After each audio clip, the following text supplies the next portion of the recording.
السلام علیکم۔ آج ہم غلام عباس کے افسانہ اوور کوٹ کا خلاصہ جو ہے پیش کریں گے۔ غلام عباس کا یہ افسانہ بہت ہی مایہ ناز افسانہ ہے، اور اس افسانے کا خلاصہ آپ کی نظر کیا جا رہا ہے۔ جنوری کا مہینہ ہے، ہفتے کا دن، سردی کا موسم اور شام کا وقت ہے۔ ایک خوش پوش نوجوان جس کی باریک مونچھیں ہیں اور بادامی رنگ کے اوور کوٹ میں ملبوس ہے۔ اس کے گلے میں سفید گلوبند، ہاتھ میں چھڑی ہے اور سر پر ایک سبز فلیٹ ہیٹ ایک خاص انداز سے ٹیڑھی رکھی ہوئی ہے۔ نوجوان ڈیوس روڈ سے گزر کر مال روڈ پر پہنچتا ہے اور چیرنگ کراس کا رخ کرتا ہے۔ وہ اپنے خیالات میں گم مٹر گشت کرتا ہوا اور چونچالی کرتا ہوا آگے بڑھتا ہے۔ راستے میں نوجوان کچھ بچوں کو کھیل میں مصروف پاتا ہے۔ وہ انہیں جب برابر اور مسلسل تکے جاتا ہے تو وہ شرما کر وہاں سے چلے جاتے ہیں۔ نوجوان کی نظر سیمنٹ کی بینچ پر پڑتی ہے اور وہ اس پر آ کر بیٹھ جاتا ہے۔ نوجوان کا اوور کوٹ دیکھنے میں بہت پرانا لگتا ہے، لیکن وہ بہت قیمتی اور دیدہ زیب ہوتا ہے۔ نوجوان ایک لڑکے سے سگریٹ خرید کر اس کے کش لگانے لگتا ہے۔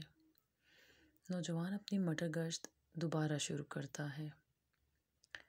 راستے میں ایک بک اسٹال اور ایک قالین کی دکان پر رکتا ہے جہاں سے وہ کوئی خریداری نہیں کرتا۔ نوجوان کی نظر ایک جوان جوڑے پر پڑتی ہے جو اس کے دل کو مو لیتا ہے۔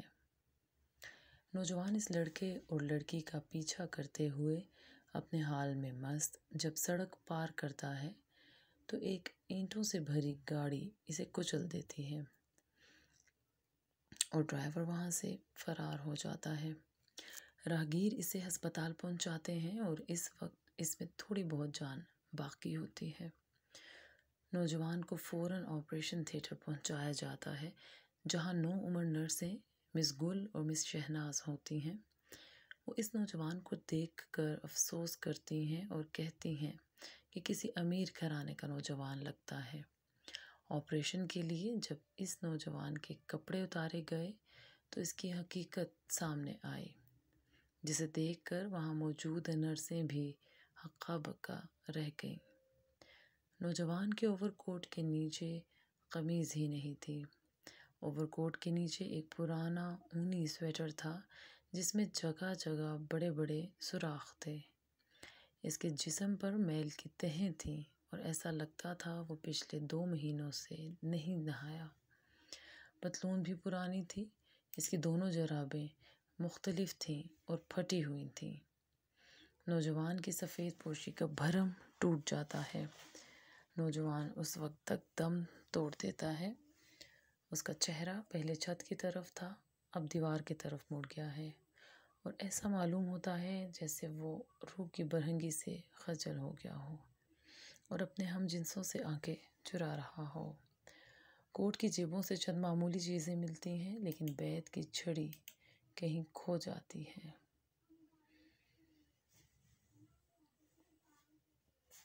یہ افسانہ اوور کوٹ ایک علامتی افسانہ ہے اور اس افسانے کا کردار نوجوان ایک تمثیلی اور علامتی کردار ہے۔ نوجوان کا کردار سفید پوش، غریب، مفلس، پڑھے لکھے، بے روزگار نوجوانوں اور معاشی طور پر بدحال لوگوں کی علامت ہے۔ اوور کوٹ کو سفید پوشی کا بھرم قائم رکھنے کی علامت کے طور پر استعمال کیا گیا ہے۔ امید ہے آپ کو اس افسانے کا خلاصہ بخوبی سمجھ آیا ہوگا۔ اگلی ویڈیو تک کے لیے اللہ حافظ۔